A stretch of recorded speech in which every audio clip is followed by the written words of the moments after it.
Oh, look at this. It's a really cool place.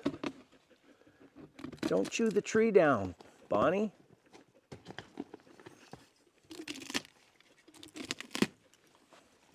Oh, go.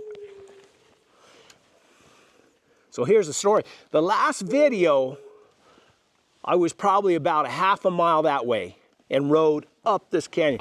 I rode up that canyon a jillion times in the past, and I've been all around this, but I've never been to right here. I went to that old homestead, and when I got back at night, I was curious about that old homestead, see if there was any written record or anything about it. So I got on the internet, and I got a subscription to this. It's called newspapers.com. And they have all the old newspapers from way back. And so I got on there and I Googled Las Uvas. Or not Googled. I searched newspapers.com for Las Uvas. And I got to searching around. And I found this old article. I found one article. I'll put it up right here. About a bank that was robbed down by Hatch. Albuquerque Journal, Thursday, June 2nd, 1932. Sheriffs of 4 counties scour mountains for lone horsemen. Posse from Sierra County, Doniana, Luna, and Grant close in on vicinity from 4 sides. Reports of shooting cannot be confirmed. Likelihood of robber being wounded is discounted. Peculiar mask permitted him to speak. Hatch, New Mexico, June 1st. Posses led by sheriffs of 4 New Mexico counties Wednesday night were closing in on the Las Uvas Mountains west of Hatch from 4 sides in their search for the lone bandit who robbed the First National Bank here shortly after noon Wednesday. The bandit obtained approximately $2,000 in currency. An airplane was obtained at Las Cruces and came here immediately to aid in searching the mountains nearby for traces of the bandit. Coke Johnson, cashier of the bank and the only employee on duty at the time, told officers he was talking with a customer, Bert La Driver, when the man walked into the bank and ordered them to keep their hands down in a natural position while he gathered the cash from the teller's drawer and then went into the vault. The bandit took all the currency in sight. Johnson said, stuffing it into his pockets. Had a .38 revolver. He was armed with a .35 caliber Colt automatic and had a piece of adhesive tape across his mouth. He wore overalls, white shirt, and cowboy boots. The tape, Johnson said, was strapped across the mouth in such a way as to permit the man to speak and yet disguise his features. After obtaining the money, the bandit mounted his horse, which was tied outside the bank, and rode swiftly towards the Las Uvas Mountains. A posse was quickly formed and set out soon after the robbery. Reports to the effect that the bandit had exchanged shots with a posse shortly after the robbery were not immediately verified by officers, who were inclined to believe them false. Sheriffs of Doniana, Luna, Grant, and Sierra counties joined in the search. Johnson told officers he could identify the bandit at any time. An airplane was obtained at Las Cruces and came here immediately to aid in searching the mountains nearby for traces of the bandit. And then I found out about the massacre, about how they'd killed, I forget how many people in this canyon. Not this canyon, but another canyon over there. And then it said about how in 1932 or something like that, they found all these petroglyphs up in here. And so I'll put that article right here and I'll read it right here. Las Cruces, September 18th, and this is in 1929, what is considered by local archaeological enthusiasts as the most extensive, at the same time interesting group of petroglyphs in this section has just been discovered. The petroglyphs are located about 35 miles west of Las Cruces and a few miles north of Highway 80 at a point locally called Agua Prieta. D.C. Chavez, postal employee, recently, while on a vacation trip to the section, brought back one of the most complete collections of photographs ever made of the petroglyphs. Local archaeologists state that some of the crude drawings show evidence of Aztec influence. The pictographs, Chavez said, are scattered for miles through the hilly section, which may be easily reached from a point about 25 miles east of Las Cruces on Highway 80. There are all kinds of things: warriors, square-shouldered men, animals, and drawings, which might be maps. It says 80 miles or east of Las Cruces? I don't think that's right. This is west of Las Cruces. Anyway, I come up the other side of my buggy. There's a paved road. There's a paved road that comes up the other side. So I came up the other side, and matter of fact, that's exactly where the Butterfield Trail runs, is right up through there. So I was kind of searching, making sure I could find some water sources and this and that. I decided I'd just come up here and bring my mule and try to ride from that side down this canyon. So that's what I did. I came up here today, brought beautiful Bonnie, brilliant Bonnie. What do we call her? Hungry Bonnie, always chewing on something. Saddled her up.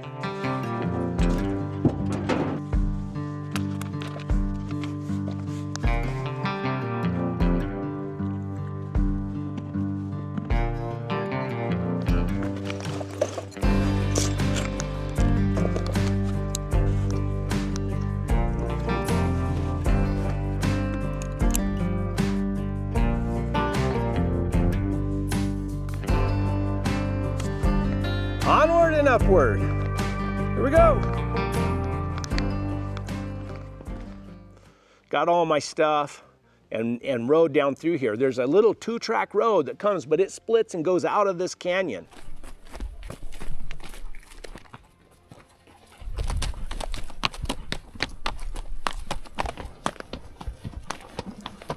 And this is all supposed to be wilderness area. Matter of fact, there's a little stake in the road. It says wilderness area, no vehicles. And yet, I see tracks coming down through here, so I don't know if they enforce it very well. Tracks. I remember years ago in the Gila wilderness up there, I heard a story about a bunch of guys who came in there, back up. Bunch of guys who came up in there in four-wheel drives, and they caught them in there, and they made them shut them out, and they had to hire teams of draft horses and mules or whatever to drag them out. So anyway, let's look around and look at, there's some pretty cool petroglyphs up here. Let's look around, I'll show them to you guys, and I'll hike up this canyon. We'll see if we can't, or down this canyon, we'll see if we can't find anything else.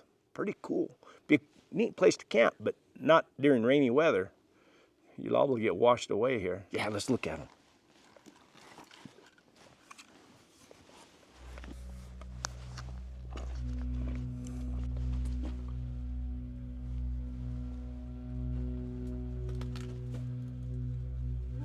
That looks like a, look at that.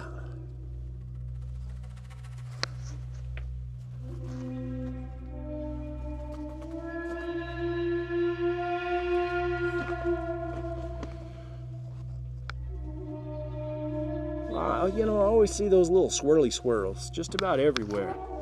And then this too. I've seen that quite a bit. I wonder what it means.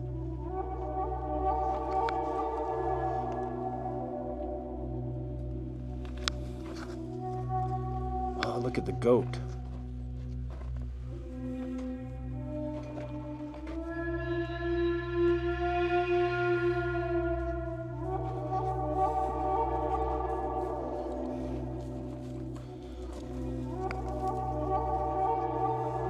Like a goat or something.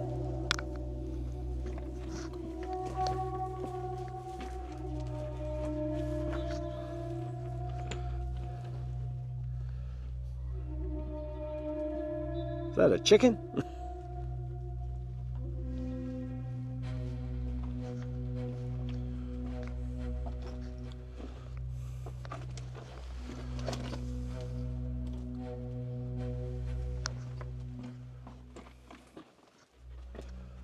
Oh, look at this.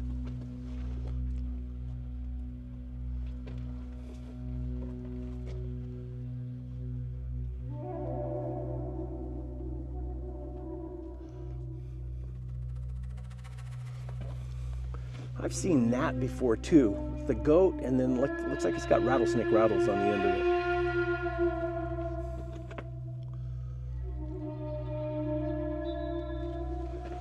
The hands. Oh, there's a little man right there.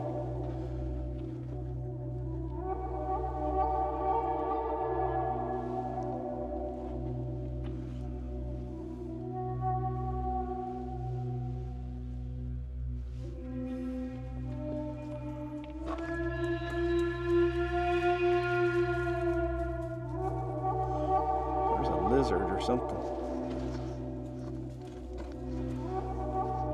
Lizard.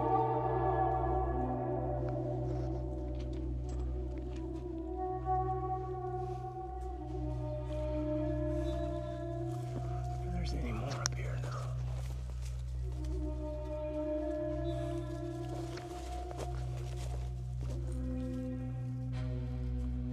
Maybe down the canyon, huh?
Maybe a map? There's a bird.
keep going down the canyon.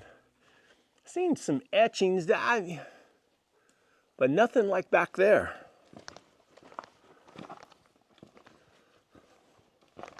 That's a gnarly old canyon, I tell you what.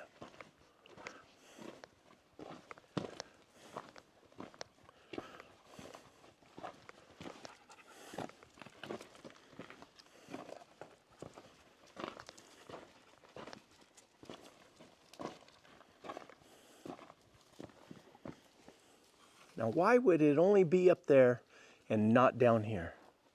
That's weird, just in one certain spot. Nothing else that I can see. One more little bend down here.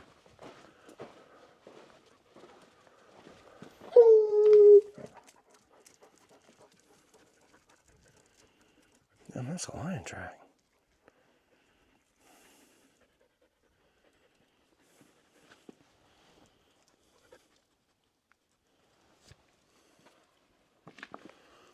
I guess that's it. Booger?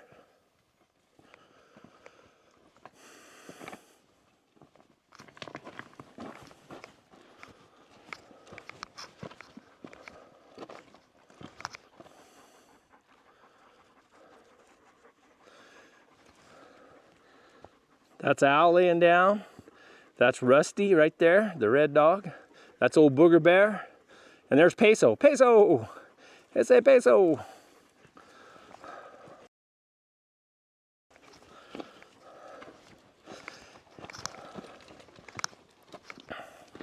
And there is Brilliant Bonnie. Oh, whew.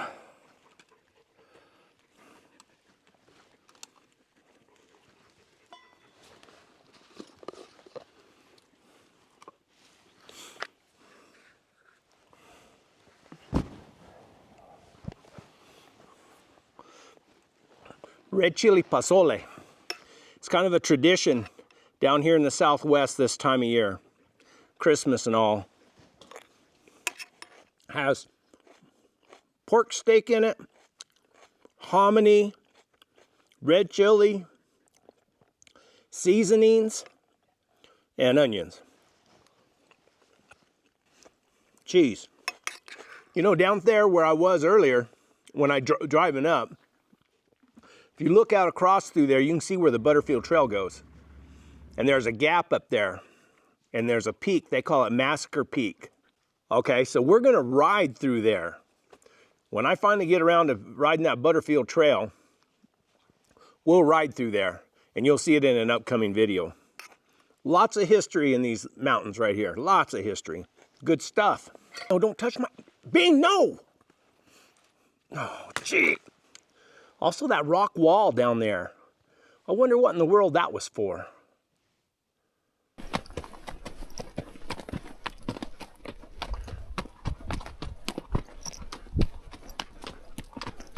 Let's check it out.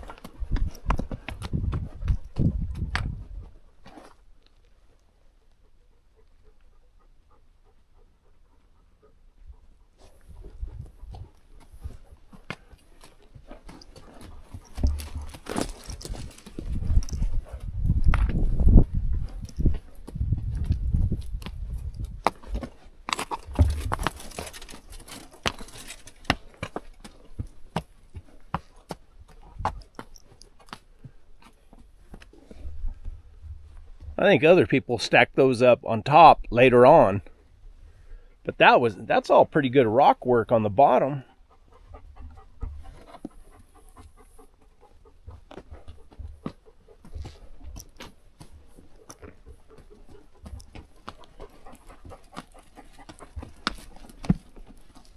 I think somebody had an idea and then abandoned it.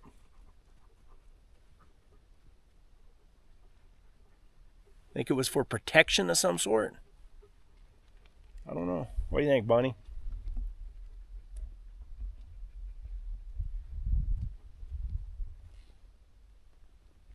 Huh. I do not know. Just a wall. Nothing else. It's like somebody had an idea and they didn't finish it. Or maybe it serves some kind of purpose as like a defense or something to get behind. Don't know. Don't even know how old it is. Well, guys, I'm going to head out of here. I don't want to be riding out after dark again. If you get a chance, watch that other video right here. It's where I rode that whole circle back there and came out after dark and looked at that old homestead with all the brands and dates and everything on the wall.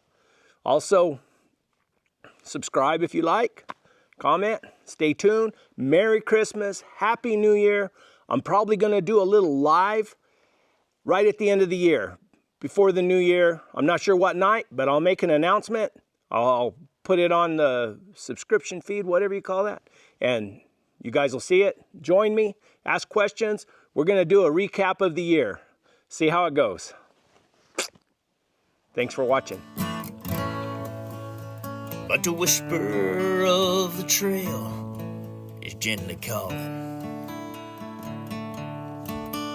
and it beckons him to come and find himself and seek the wisdom of the wild places. Just a mule, some old hound dogs, and